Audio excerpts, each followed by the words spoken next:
Guys, I'm going for a meal with my friends, so let's rub this in and get ready together. I'm just gonna cool down my under eyes with this like little ice cream stick. Just popping on some radiant serum, pop on some moisturizer.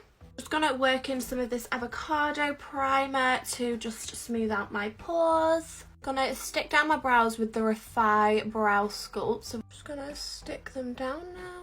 Using the Refi pencil to add some definition. Carve these babies out. This is very hard while speaking. I'm gonna try the Dior, is it Backstage foundation for the first time and see if we like it. I have shade 2W. I actually really like how that's applied. Gonna go in my fave Patrick Tart, Milky Mist to make us dewy. I'm gonna bounce that in. Look at the glow. Then I'm just cream bronzing, contouring with the Pink Honey Bronze Face Frostings. I'm in shade Fudge Glaze. I've layered Revolution Conceal and Define Concealer and Too Faced Born This Way. Just pop a bit of that here. Using NARS Cream Blush in Torrid.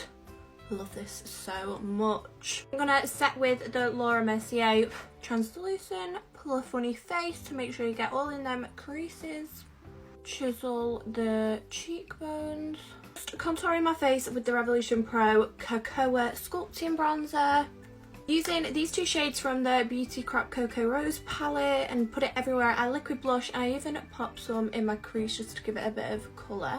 Then I'm just going in with Doll Beauty's Doll Light Highlighter, and I actually use it on a damp sponge and just press it into the skin. It just gives off more of a glow rather than a highlight.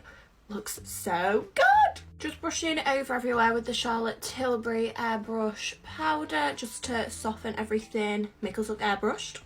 All Nighter Setting Spray. Added some lower lash mascara and I'm just using NYX Sandstorm Liner. Adding Doll Beauty She's Nude Lipstick. And this is the finished look. Off for food I go.